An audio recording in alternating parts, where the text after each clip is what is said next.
৭১ সালের স্বাধীনতা যুদ্ধের বিষয় নিয়ে কথা বলতে গেলে এটা একটি দীর্ঘ পরিক্রমা, দীর্ঘ সময়ের ব্যাপার, দীর্ঘ বর্ণনা। আমি সংক্ষেপে যেটুকু বলতে পারি সেটা হলো যে আমরা ৬০-এর দশকে যখন ছাত্র আন্দোলনের মধ্যে ছিলাম তখন আমাদের এখানে রাজনীতিটা তখন ত্রিধারায় বিভক্ত ছিল, তিন ধারা।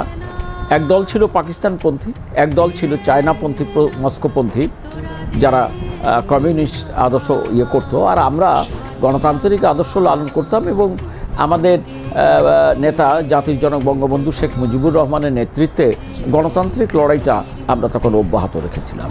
এই ছাত্রলীগের কার্যক্রমের মধ্যে আমি 64 সাল থেকে 63-64 সাল থেকে যুক্ত হই এবং বৃহত্তর খুলনা জেলার আমি ছাত্রলীগের আহ্বায়ক নির্বাচিত হই 64 সালে। এরপরে 65 সালে সম্মেলন করি।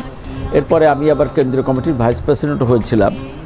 স্বাধীনতার প্রশ্নে ছাত্রলীগের অভ্যন্তরে একটি দল, একটি অংশ ক্রিয়াশীল ছিল, অনেক আগে থেকে তারা কাজ করছিল। দেশ বাঙালি জাতীয়তাবাদের ভিত্তিতে একটি স্বাধীন জাতি রাষ্ট্র গঠনের স্বপ্ন ছিল তাদের।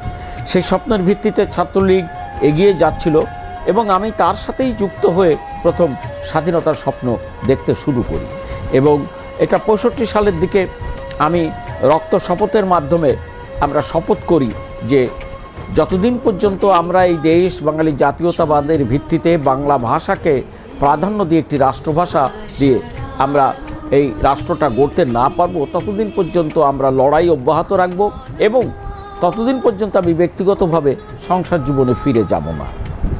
তো এটা লড়াইটা 65 সাল থেকে শুরু করতে করতে 69-এ এসে ছাত্রলীগ সিদ্ধান্ত নিল স্বাধীন সমাজতান্ত্রিক বাংলাদেশ, সেটা বাংলাদেশের জাতীয়তাবাদের ভিত্তিতে। এরপরে আমি ছাত্রলীগ ছেড়ে এ সময় 70-এ আমি 69-এ এসে আমি আওয়ামী লীগে যোগ দিলাম। বৃহত্তর খুলনা জেলা আওয়ামী লীগের আমি তখন প্রচার সম্পাদক। এই অবস্থার মধ্যে আমি কাজ করছিলাম। তো কাজ করতে করতে এগিয়ে গেল সব, লড়াইটা ওভাবে এগোচ্ছে। নির্বাচন আসলো, নির্বাচনে আওয়ামী লীগ ব্যাপক সংখ্যাগরিষ্ঠতা, একক সংখ্যাগরিষ্ঠতা পেল, পাকিস্তান ভিত্তিতেও পেল, পূর্ব পাকিস্তান ভিত্তিতেও পেল।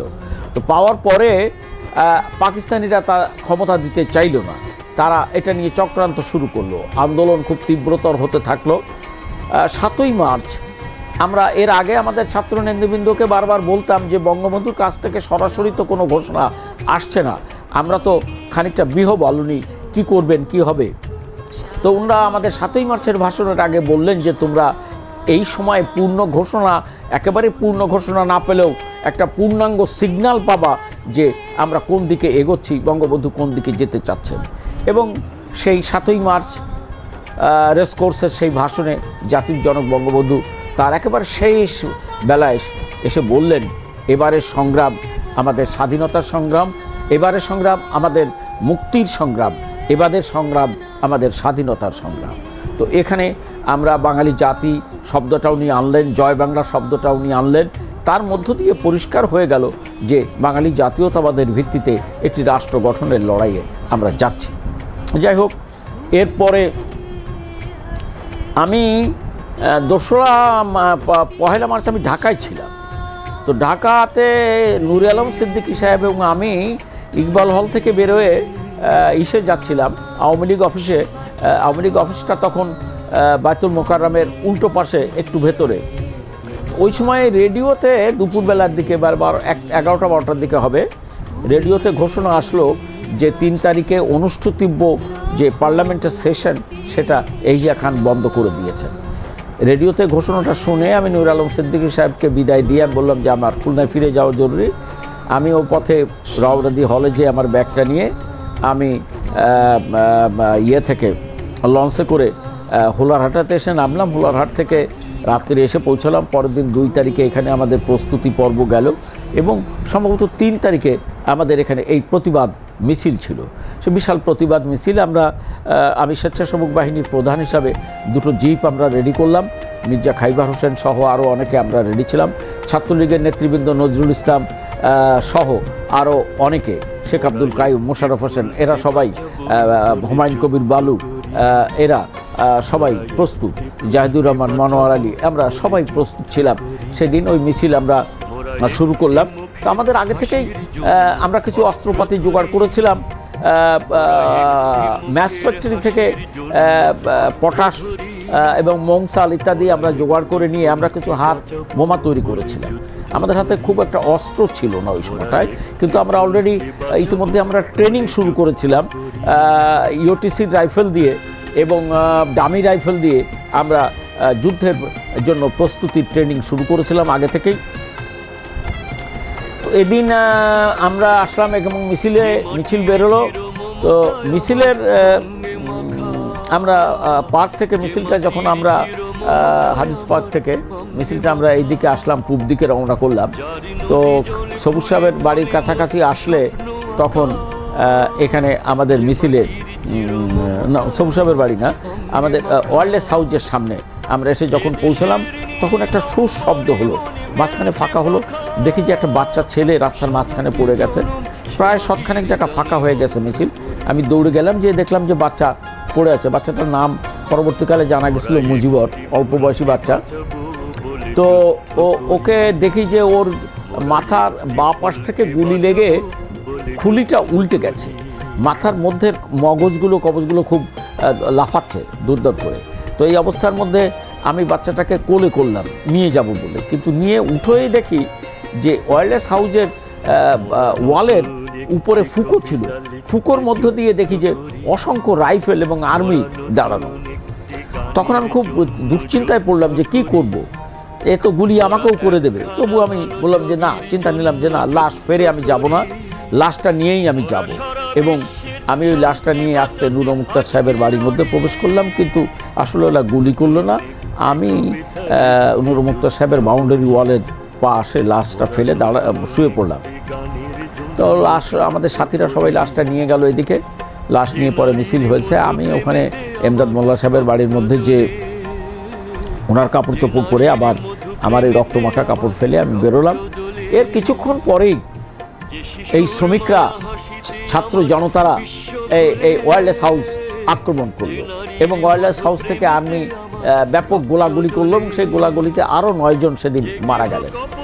ওই ফাঁকে আমাদের আগের পরিকল্পনা অনুপাতে আমরা খুলনা শহরে 4টে বন্দুকের দোকান ছিল। আমরা কিছু অস্ত্র পাবার মানসিকতায় বন্দুকের দোকানগুলোর দিকে গেলাম, যে দেখি যে আমাদের আগেই নকশালপন্থীরা একটা বন্দুকের দোকান ভেঙে ফেলেছে। তা আমরাও বাকি বন্দুকের দোকানগুলো ভাঙলাম এবং আমি এবং আমার সাথীরা 9টা MM রাইফেল পেলাম, 9টা MM রাইফেল পেলাম, রিভলভার পেলাম কয়েকটা এবং কিছু বন্দুক পেলাম, গুলিও পেলাম MM রাইফেলের। এগুলো নিয়ে এসে এখনকার আলিয়া মাদ্রাসার পেছন দিকে এখানে ফাঁকা জায়গা ছিল, এই ফাঁকা জায়গার মধ্যে এখানে আমাদের একজন আক্তারুজ্জামানের বাড়ি ছিল, আমাদের দল করতো, তার ওখানে এসে আমরা এই অস্ত্রপাতিগুলো রাখলাম এবং গোছাতে থাকলাম। তো এটা হলো 2 তারিখ। এরপরে আমরা রেগুলার পাহারা চালায় যাচ্ছি, অস্ত্রপাতি আমাদের হাতে আছে। 25শে মার্চ রাত্রিবেলায় আমরা পাহারা দিচ্ছিলাম। আমাদের এখানে বিহারি ছিল অনেক, তারা পাকিস্তানপন্থী এবং তারা খুবই খুনো প্রকৃতির মানুষ। তারা আমাদের বাঙালি জনগোষ্ঠীর উপরে আক্রমণ করবার চেষ্টা করছিল। তার মধ্যে আমরা রাত্রে পাহারা দিতাম। ওই পাহারা দিয়ে দৌলতপুর থেকে আমরা খালিশপুরের মধ্যে যখন প্রবেশ করেছি, খালিশপুরে একটা ফায়ার ব্রিগেড অফিস ছিল, ওখানে ফায়ার ব্রিগেডের লোকরা আমাদের গাড়ি থামায় বলল যে ঢাকাতে আর্মি নেমেছে, আর্মি ব্যাপক ক্র্যাকডাউন, ঢাকায় ব্যাপক গোলাগুলি হচ্ছে। আমরা সেইটা শুনে ওখানে যে ঢাকায় আমাদের নেতৃবৃন্দের বাড়িতে কথা বলতে চেষ্টা করলাম, কিন্তু কারো বাড়িতেই টেলিফোন বাজলো না। তো ওখান থেকে আমরা সোজা রওনা করলাম তখন জেলা আওয়ামী লীগের সভাপতি জনাব শেখ আব্দুল আজিজ সাহেবের বাড়ি অভিমুখে, হাজিমা খানজান আলী রোডে তখন উনি একটা বাড়িতে ভাড়া থাকতেন সেখানে। তো আমরা রওনা দিয়ে এসে দেখি যে আজিজ ভাইয়ের বাড়ি আর্মি ঘিরে ফেলেছে। তো আমরা ঢুকতে পারলাম না। তখন আমরা আবার একটু ঘুরে গেলাম, যে আমাদের খান হাবিবুর রহমান ছিলেন আমাদের সদরের MP, তারপরে মহসিন সাহেব ছিলেন MNA, ওনাদের বাড়ির ওখানেও গেলাম, যে দেখি যে ওখানেও আর্মি ঘিরে ফেলেছে। তবে খুবই সৌভাগ্যবান যে রাস্তাটাও তারা ব্যারিকেড দিয়ে রাখেছিল, অল্প একটু ফাঁকা। আমাদের জিপটা বেরোয় গেল, কিন্তু ওরা আমাদের জিপটা থামায়নি। তো খানিক দূর ফেলে এসে আমরা জিপ ফেলে দিয়ে আমাদের ওই পুরনো আস্তানার মধ্যে আমরা প্রবেশ করলাম। এটা গেল 25শে মার্চ রাত্রিবেলার ঘটনা। 26 তারিখে আমরা আবার একটু গোছায় নিয়ে যারা যেখানে ছিলাম একত্রিত হওয়ার চেষ্টা করলাম। নেতৃবৃন্দ থেকে আমরা বিচ্ছিন্ন হয়ে গেলাম, কারণ ওই রাত্রিবেলায় নেতৃবৃন্দরা কেউ কেউ পালায় চলে গেছেন, কেউ কেউ আটক হয়ে গেছেন। যারা আটক হয়ে গেছেন তারা আর্মিদের কাছে চলে গেছেন, এবং যারা সাবধান আগে হতে পেরেছিলেন তারা সরে যে ভিন্ন জায়গায় চলে গেছেন, যোগাযোগ বিচ্ছিন্ন হয়ে গেলাম। তখন আমি আমার যে কজন সাথী কাছে ছিলেন তাদের সাথে নিয়ে আমরা যুদ্ধ অব্যাহত রাখার জন্য এবং আর্মিকে প্রতিহত করবার জন্য আমরা একটা পরিকল্পনা তৈরি করতে শুরু করলাম। এ সময়ে আমরা ওই দিন 27শে মার্চ রাত্রিবেলায়, এটা 25শে মার্চ রাত্রি গেল না, 26শে মার্চ রাত্রিবেলায় আমরা খানজাহান আলী রোডে কবির মঞ্জিল, এই কবির মঞ্জিল, কবির সাহেব একজন বড় মানুষ, তো কবির সাহেবের ভাই আমাদের বাচ্চু, ও আমাদের সুন্দরবন কলেজের ছাত্রলীগের হয়ে ভিপি ছিল, এবং সে আমাদের সাথে খুবই অ্যাক্টিভ লোক ছিল। বাচ্চুর বাড়িতে যেয়ে আমরা বসলাম এবং এই কবির মঞ্জিলে আমরা একটা কমিটি গঠন করলাম। সেটা হলো আমরা একটা বিপ্লবী পরিষদ গঠন করলাম যাতে যুদ্ধটা আমরা নিয়ন্ত্রণ করতে পারি। তো এটা ভার্চুয়ালি আমরা যারা করেছিলাম সবাই এক জায়গায় থাকতে পারেনি। আমি আমাকে কেন্দ্র করে নিয়ে একটা গ্রুপ নিয়ে ধীরে ধীরে এটাকে করতে থাকলাম। তো এটা গেল 26শে মার্চ রাত্রিবেলায়। 25শে মার্চ আরও একটা ঘটনা ঘটেছিল। আমরা ওই এনাদের এখান থেকে বেরোয় এসে যখন দেখা পেলাম না 25 মার্চ রাত্রে নেতৃবৃন্দের, তখন আমরা সমস্ত রাস্তাগুলো ব্যারিকেড দেওয়ার জন্যে আমরা শিরোমণি ফুলবাড়ি গেট অঞ্চলে গেলাম, এবং শিরোমণি ফুলবাড়ি গেট অঞ্চলে যে শ্রমিকদের, তারা তখন শ্রমিকরা বাইরেই ছিল, পাহারায় ছিল, সমস্ত রাস্তাঘাট কাটতে নির্দেশ দিলাম। আবু সুফিয়ান সাহেব পরবর্তীকালে মুক্তিযোদ্ধা, উনিও ওনার বাড়ির সামনে রেলিগেটে উনি ওনার শ্রমিকদের নিয়ে প্রস্তুত ছিলেন। সেখানেও আমরা সিদ্ধান্ত নিলাম যে রেল লাইন উপড়ে ফেলা।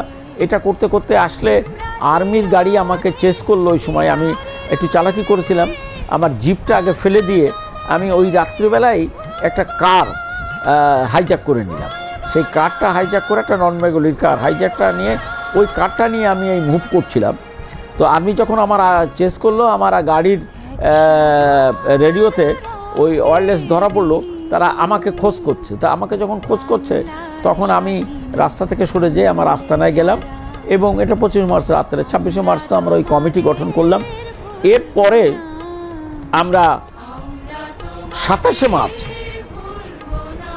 আমরা ওই কমিটির মধ্যেই আমরা সিদ্ধান্ত নিলাম যে এখানে সার্কিট হাউস এবং ইউএফডি ক্লাব, এখানে আর্মি আস্তানা গেড়েছে, আর্মিদের এখানে ক্যাম্প, রাত্রিবেলার পাক হয় সব ইউএফডি ক্লাবে।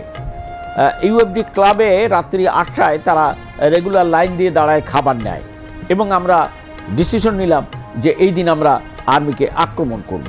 সেই আক্রমণ করার জন্যে আমি ছিলাম, আমাদের কায়ুম ছিল, মোশাররফ ছিল, বাচ্চু ছিল, আমাদের ডালিম ছিল, এরকম বিনয়, জ্যোতিষ, তপন বলে 3টে ছেলে যারা আমাদের আগে থেকে অস্ত্র বানাবার ট্রেনিং দিচ্ছিল, ওরা এগুলো পারত।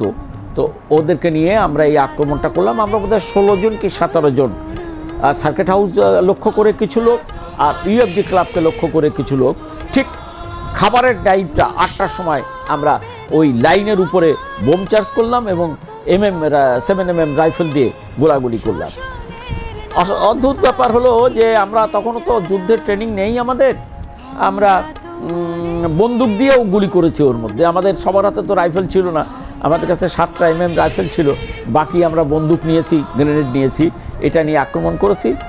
10 থেকে 15 মিনিট আমরা এই ঝটিকা আক্রমণটা অব্যাহত রাখি। আমার যতদূর জানা যে ওই লাইনে যারা দাঁড়ানো ছিলেন তার মধ্যে বেশ কয়েকজন আর্মি সেদিন পরে মারা গেছেন। পরের দিন আমরা ওই দিন এই আক্রমণটা করে আমরা আর এপারে থাকলাম না, রূপসা নদী পার হয়ে আমরা ওপারে গেলাম, এবং ওপারে রেল স্টেশনের কাছে রেলের অ্যাকোয়ার করা একটা বাড়ি ছিল, জাহানারা লজ, আমরা ওখানে যেয়ে আবার নতুন করে ঘাঁটি স্থাপন করলাম। এবং এটা 27 তারিখ রাত্রিবেলার এই আক্রমণ হলো।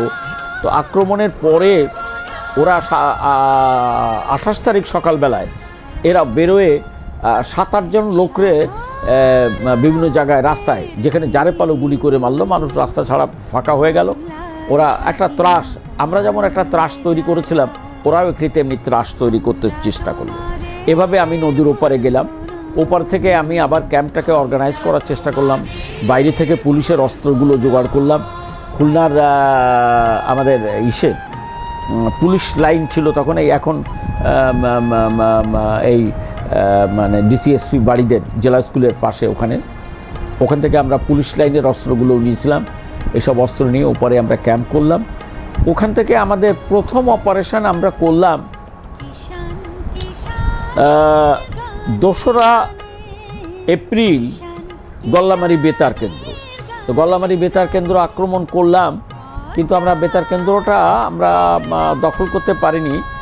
আর আমাদের কাট আউট পয়েন্ট, যেটা আর্মি বাইরে থেকে গল্লামারিতে যেতে না পারে, ওই পয়েন্টে আমরা যাকে কমান্ডার করেছিলাম এই যুদ্ধের, সুবেদার মেজর জয়নাল আবেদিন সাহেব, উনি সিটি কলেজের যে জায়গাটা স্পেস, ওখানে একটা বিল্ডিং ছিল, ওই বিল্ডিংয়ে দাঁড়ায় উনি করছিলেন, ওখানেই গুলিতে তিনি মারা যান। এবং কাট আউট পয়েন্টে আমাদের উনি ছাড়া আরও দুজন মারা যান। আমরা যে পরিকল্পনার অভাবে আমরা সেদিন বেতার কেন্দ্রটা দখল করতে পারি নাই। মানে বেতার কেন্দ্রটা চারিপাশ থেকে তার কাটা দিয়ে ঘেরা ছিল, কিন্তু তার কাটার যন্ত্র আমরা নিয়ে যাইনি। ফলে আমাদের রূপসার একটা ছেলে হাবিব, ও কারক সিদ্ধান্ত না নিয়েই ও তার কাটা পার হয়ে ভেতরে ঢোকার চেষ্টা করতে গেলেও যেই তার কাটা উপরে উঠছে, অমনি ভেতর থেকে গুলি করেছে, ও পড়ে গেল। আমি একবার মানে নিচেই বসা, পাশে পড়ে গেল। তারপরে দেখি যে নিথর দেহ হয়ে গেছে, মানে এক গুলিতেই তার জীবন শেষ হয়ে গেছে। তখন আমি সবাইকে নির্দেশ দিলাম যে না, আমাদের আর ভেতরে যাওয়ার দরকার নেই, কারণ আমাদের কাছে কাটার নেই। আমি রাইফেল দিয়ে 2-1টা গুলি করলাম, কিন্তু তারে গুলি করলে সে তার গুলি স্লিপ করে যাচ্ছে, কিন্তু কাটলো না। তো এই অবস্থার মধ্যে আমরা ওখান থেকে ব্যাক করে আবার ওই পাশে চলে গেলাম। তারপরে এই লাশ আমরা নিয়ে গেছিলাম, এটা দেবীপুর স্কুলে তাদের আমরা দাফন করি, সেখানে ছিল। পরবর্তীকালে আমি এখান থেকে ক্যাম্পটা সরাই নিয়ে আবার চলে যাই বাগেরহাটে। বাগেরহাট যেদিন আর্মি যায়, সেদিনও বাগেরহাটের সাথে আর্মির আমরা যুদ্ধ করেছি পচাপুকুর পাড়ে। সেই যুদ্ধ করার পর এই যুদ্ধটা করতে যেও আমার একটা সময় ধারণা হলো যে যুদ্ধের পরিপূর্ণ ট্রেনিং ছাড়া এই যুদ্ধের নেতৃত্ব দেওয়া আমার পক্ষে সম্ভব না। এবং ততদিনে খবর পেতে থাকলাম যে ভারতে আমাদের ট্রেনিংয়ের কিছু ব্যবস্থা হচ্ছে। তো আমি প্রথমবার গেলাম, তখনও ট্রেনিংয়ের ব্যবস্থা হয়নি। গেলে রাজ্জাক ভাই তখন কলকাতায় যে পেলাম, উনি কৃষ্ণনগরে বিডিআরের ক্যাম্প থেকে আমাদের কিছু অস্ত্রপাতি দিলেন। এটা মেজর জলিল সাহেব তখনও বরিশালে, কিন্তু আমাদের বরিশাল জেলা আওয়ামী লীগের সভাপতি অ্যাডভোকেট বলছে, ও তখন ওপারে গেছেন, ওনার ভাই সেও ওপারে গেছে। তো ওনরা মিলে আমরা কিছু অস্ত্র নিয়ে আসলাম, কিন্তু ওনাদের লঞ্চে একসাথে আমি আসলাম, আমরা হুলারহাটে নামানোর কথা। তো ওনরা আমার বললেন যে তুমি একা যেয়ে কী করবা, যে চলো আমাদের সাথে। তা আমি বললাম যে না, তাহলে আমরা 3-4 জন ছিলাম। তাই আমি বললাম যে না, তাহলে আমি নেমে যাবো ওখানে। আমি ওনাদের সাথে আর গেলাম না। আমি ওখান থেকে নেমে এসে আমাদের যারা ক্যাম্পে ছিল তাদের সবাই নিয়ে বসলাম, বসে বললাম যে এভাবে হবে না। তো কবির আহমেদ মধু আমাদের সাথে ছিলেন, ওনার নেতৃত্বে আরও 5-7-10 জনকে দিয়ে আমি বললাম, মধু ভাই আপনি জঙ্গলের দিকে সেফ সাইডে চলে যান, আপনি তো যুদ্ধের ট্রেনিং আছে, আমরা ট্রেনিং নিয়ে ফিরি। তারপরে আমরা আমার সাথীদের যে যার বললাম যে যে যার মতো করে চলে যাও। আমার সাথে 2-3 জন নিয়ে আমি রওনা হয়ে গেলাম। সেটাও খুব বিপদসংকুল হয়ে গেছে। তখন বিভিন্ন জায়গায় রাজাকার বাহিনীর মতো বাহিনী তৈরি হয়ে গেছে, লুটেরারা তৈরি হয়ে গেছে। আমি আশাশুনিতে আমাকে সব কেড়ে কুড়ে নিয়ে গেল, কিন্তু ছেড়ে দিয়েছিল। তারপরে যে আমি একেবারে শূন্য হাতে পার হয়ে ওপারে গেলাম। আমি যেদিন গেলাম তার সেখানে যেই খবর পেলাম যে ট্রেনিংয়ে যাওয়া শুরু হয়েছে, পরদিনই আমি কলকাতায় গেলাম, যে শুনলাম যে সবাই চলে গেছে, কালকে লাস্ট ব্যাচ যাবে। তা আমি ওই লাস্ট ব্যাচের সাথে ট্রেনিংয়ে চলে গেলাম। এবং আমাদের ট্রেনিংটা হলো দেরাদুনে ট্রেনিং নিয়ে আবার এটা 50 দিনের ট্রেনিং ছিল। আমি 2 দিন মিস করেছিলাম প্রথম দিকে। আমি 48 দিনের ট্রেনিং নিয়ে তারপরে আবার আমরা আসলাম দমদম আর্মি ঘাঁটিতে আসলাম। এখান থেকে আগে আমাদের সালাম ভাই, গাজী আব্দুল জলিল, ওনারা দায়িত্বে ছিলেন আমাদের মুজিব বাহিনী এই অঞ্চলে সংগঠিত করবার জন্য, ওনাদের রেখে গেছিলাম। আমরা একটা ক্যাম্প করেছিলাম বসিরহাটে। ওই 2 দিনের মধ্যেই কাজটা সমাধা করে আমি চলে গেলাম ট্রেনিংয়ে। আমরা ফিরে এসে আবার ওনাদের মাধ্যমেই লোকজন জোগাড় করা ছিল, তাদের নিয়ে আমি দেশের অভ্যন্তরে প্রবেশ করলাম। এই প্রবেশের পরে অনেকগুলো যুদ্ধ করেছি, সেটা দীর্ঘ সময়। 80টার উপরে ক্যাম্প আমি তৈরি করেছিলাম। সমস্ত গ্রাম অঞ্চল, সাতক্ষীরা, আশাশুনি, শ্যামনগর, কালীগঞ্জ, দেবহাটা, কলারোয়া, তালা, তারপরে পাইকগাছা, দাকোপ, বটেগাটা, তালার একটা বড় পার্ট, এখানে আমরা সমস্ত রাজাকার এবং স্বাধীনতা বিপক্ষ যারা তাদেরকে বিতাড়ন করেছি, সমস্ত রাজাকার ক্যাম্প আমরা যুদ্ধে উচ্ছেদ করে দিয়ে আমরা খুলনার কাছাকাছি এসে পৌঁছলাম। লাস্ট যুদ্ধটা আমরা করেছি কপিলমুনি। সেখানে একটা ঐতিহাসিক ঘটনা ঘটেছিল। আমরা যখন এই ক্যাম্পটা দখল করি, আমি তার যুদ্ধের প্রস্তুতি নিতেই আমাকে কলকাতা থেকে টেলিফোন আসলো ওয়্যারলেস, যে তুমি তাড়াতাড়ি আসো। আমি গেলাম, গেলি ওনারা বললেন যে ইন্ডিয়ান আর্মি অ্যাটাক করতেছে, এই অবস্থার মধ্যে তোমরা ইন্ডিয়ান আর্মিকে সহায়তা করো আর নিজেরা সেফ থাকার চেষ্টা করো। আর্মি যখন যুদ্ধে যাচ্ছে তখন ফ্রন্টাল ফাইট হবে, তোমাদের যুদ্ধটা খুব একটা উপকারী না, যতটুকু পারো সহায়তা করো আর সেফ থাকো। আমি ওখান থেকে ফিরে এসে তখন আমাদের কপিলমুনি যুদ্ধ চলতেছে, আমি ওই যুদ্ধে যোগ দিলাম। যুদ্ধের পরে আমরা সকালবেলার দিকে এই ক্যাম্পটা আমরা দখল পেলাম। দখল পেয়ে দেখি আমাদের একজন মুক্তিযোদ্ধাকে ওরা ধরে নিয়ে যে ওয়ালের সাথে ক্রুশের মতো করে হাত লাগাই দিয়ে, হাতের মধ্যে লোহা, মাথার মধ্যে লোহা, বুকের মধ্যে লোহা দিয়ে দেওয়ালের সাথে ওরা আটকে রেখেছে। আমি নিজেকে খানিকটা নিবৃত করতে পারলেও সমস্ত নেতাকর্মীরা, যুদ্ধের সোলজাররা সব ক্ষিপ্ত হয়ে গেল। তারা রাজাকারদের ছেড়েও দেবে না, আমি করবে না। আমি বহু চেষ্টা করলাম যে না, ধরো বেআইনিভাবে এটা মারা ঠিক হবে না, আমরা সারেন্ডার করেছে এই মুহূর্তে, এখন মারা যাবে না, কিন্তু কেউ শুনলো না। তারপরে পাবলিক এসে ভিড়ে গেল, 1 লাখ 1.5 লাখ লোক ভিড়ে গেল। তারা বললো যে না, রাজাকারদের আমাদের হাতে দিতে হবে, আমরা ওদের প্রতিশোধ নেব, আমাদের বাড়িঘর দূর পোড়াইছে, আমাদের হত্যা করেছে, আমাদের লুট করেছে, আমরাও। তো যাই হোক, ওখানে পাবলিকরে প্রথম দিলাম মারতি, তাতে দেখা গেল যে পাবলিক নিজেরা মার খাচ্ছে, লক্ষ লোকের মধ্যে কে কারে মারে। তারপরে আমি SMG ব্রাশ ফায়ার দিয়ে আমি বললাম জায়গায় দাঁড়ান আপনারা সবাই। দেখা গেল যে অনেক পাবলিক মার খাচ্ছে। তারপরে উঠে আমরা একটা গণ আদালত বসালাম। সেই গণ আদালতে সেদিন অভিযোগ নিলাম। 100 সম্ভবত 80 না 62 এরকম সংখ্যা ছিল। তার মধ্যে একটা লোকের বিরুদ্ধে কোনো অভিযোগ কেউ দিল না। বাকিদের বিরুদ্ধে যে অভিযোগ, তার মধ্যে খুন, ধর্ষণ, রাহাজানি এবং গৃহে আগুন। তা আমরা আগেই ঠিক করেছি যে ধর্ষণের সাজা মৃত্যুদণ্ড, আর মৃত্যুর সাজা মৃত্যুদণ্ড, আর যদি গৃহ জ্বালায় দিয়ে থাকে তার সাজাও মৃত্যুদণ্ড। তা আমরা তাদেরকে ওখানে গুলি করে মেরে ফেলি। সেটা একটা চেয়ারম্যান আরেকজনকে করা হয়েছিল। আমি আসামি পক্ষের উকিল ছিলাম। যথেষ্ট আর্গুমেন্ট জনগণকে দেওয়ার চেষ্টা করেছি রাজাকারের পক্ষে, কিন্তু কেউ সে আর্গুমেন্ট নেয়নি।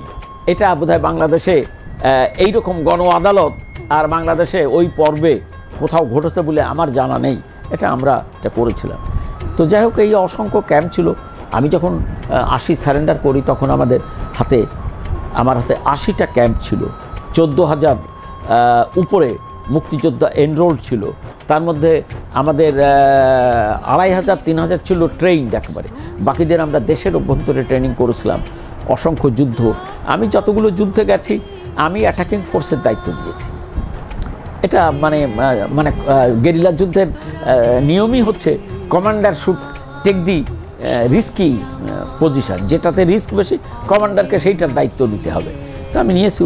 তো আমরা খুলনায় ওঠার জন্য একত্রিত হলাম শেষের দিকে এসে চক্রাখালী। তখন অলরেডি ইন্ডিয়ান আর্মি অ্যাটাক করে ফেলেছে, যুদ্ধ চলছে। বটেঘাটার চক্রাখালী স্কুলে আমরা একত্রিত হলাম। এই সাথে কলকাতা থেকে আসা বাংলাদেশ সরকারের FF এর ফোর্সরা তারাও এসে যুক্ত হলো। তো যুক্ত হওয়ার পরে ওখানে আমরা সবাই একটা মিটিংয়ে বসলাম। মিটিংয়ে বসে তখন শোনা যাচ্ছে যে 7th ফ্লিট আসতেছে বে অফ বেঙ্গলে, এবং মোংলা দিয়ে তারা 7th ফ্লিট ঢাকায় প্রবেশ করতে পারে, মোংলার এই নদী দিয়ে। তখন ওখানে বসে সিদ্ধান্ত হলো যে আমাদের কাছে একটা গান ছিল, এটা আর কারো কাছে ছিল না, RCL লম্বা 11 ফুট লম্বা একটা গান, গোলা অনেক বড়, যেটা ট্যাঙ্ক ইয়ে করা যায়, ভেদ করা যায়, সেরকম একটা গান আমাদের সাথে ছিল। মুজিব বাহিনীকে এরকম একটা না, আমাদের বোধহয় 3টে গান দিয়েছিল, কিন্তু ওই দিন আমরা ওই জায়গা পর্যন্ত একটা এসে পৌঁছাইলো। তখন সবার সিদ্ধান্ত হলো যে মুজিব বাহিনীর হাতে এই গানটা আছে, সুতরাং মুজিব বাহিনী ইসের দায়িত্ব নেই। তো তখন আমি বললাম যে ঠিক আছে, তাহলে আমি যাব। এখন 7 ফ্লিট জানি না কি, এক RCL 7 ফ্লিট ঠেকানো যাবে কি না, ঠেকাতে পারবো কিনা তাও জানি না, কিন্তু তারপরেও যে মোংলায় যে নদীর কুল ঘেঁষে জায়গা দেখে যেখানে কিছুক্ষণ যুদ্ধ করা যাবে এইরকম জায়গা ঘেঁষে RCLটা বসে থাকলাম যে যদি আসে তখন আমরা যুদ্ধে যাব। এর মধ্যে তো আপনার ঢাকায় সারেন্ডার হয়ে গেল 16 তারিখে। তখন দেখা গেল যে আর আসছে না। তারপরে আমি 16 তারিখ পর্যন্ত আমি ওখানে ছিলাম। তো 16 তারিখ সন্ধ্যার পরে আমি রওনা করলাম ওখান থেকে, যে দেখুন যার তো সারেন্ডার হয়ে গেছে। তো আমি রওনা করে খুলনা আসলাম। তো আমাদের বন্ধুরাও সকালবেলায় 17 তারিখ সকালবেলায় সবাই এই গল্লামারির ভেতর দিয়ে এপাশ থেকে ওপাশ থেকে তেরোখাদা দিয়ে বিভিন্ন জায়গা থেকে আসলো। আমরা মুজিব বাহিনীর লোকরা আমরা উঠে আসলাম। আমরা এসে কমার্স কলেজে কলেজটা দখল নিয়ে আমরা ওখানে আমাদের ক্যাম্পটা স্থাপন করলাম। আর সার্কিট হাউসে তখন ইন্ডিয়ান আর্মি, আমাদের বাংলাদেশ সরকারের আর্মি সবাই আসলেন। আমরা তাদের সাথে ওখানে যোগ দিয়ে এখানে যে সারেন্ডার পর্বটা সমাপ্ত হয়েছিল সেই সারেন্ডার পর্বে আমরা থাকলাম। এবং এরপরে ধীরে আরও কিছু কাজের মধ্যে আমরা গেছি। আমি এইটুক পর্যন্ত বলেই, যুদ্ধকালীন সময় আপনার এমন কোনো কষ্টের স্মৃতি আমাদের বলবেন যা এখনো আপনাকে কষ্ট দেয়?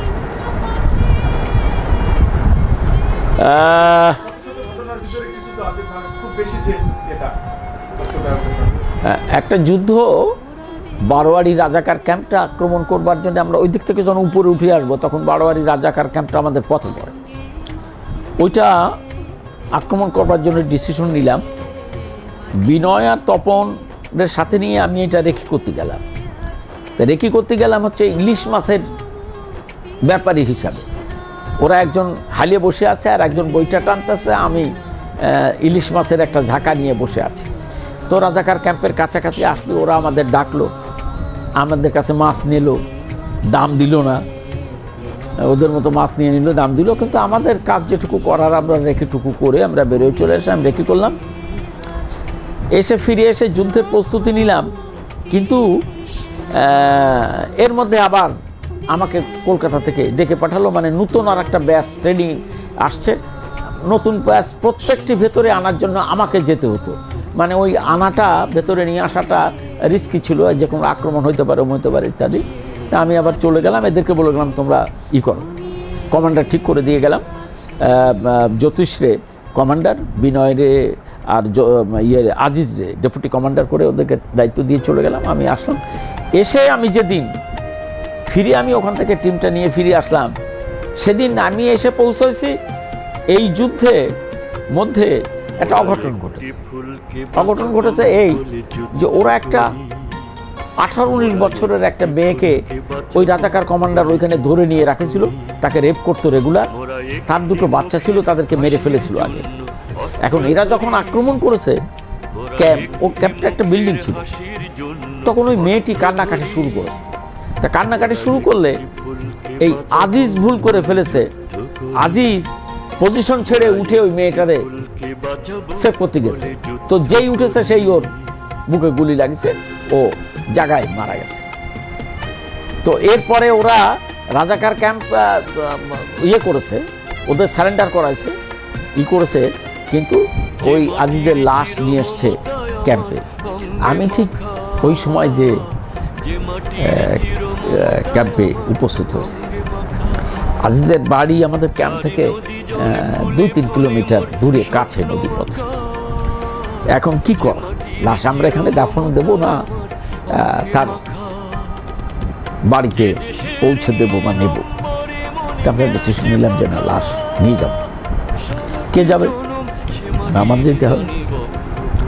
তো গেলাম, নৌকোয় করে বেয়ে গেলাম। ওই চেনে যে লোক, আজিজদের বাড়ির সাথে খাল, মানে ওদের ঘরটার সাথেই খাল, ঘরের সাথে সিঁড়ি, সেই সিঁড়ি দিয়ে ওঠা যায়। ওখানে যে নৌকোটা ভিড়ালাম। আজিজের বাবা মা দুজনই বেঁচে ছিলেন। এবং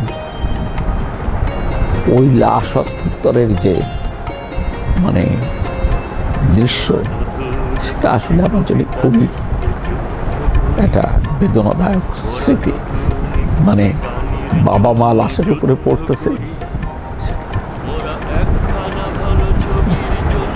ধন্যবাদ আপনাকে। মুক্তিযোদ্ধা ইতিহাস। জয় বাংলা, জয় বঙ্গবন্ধু।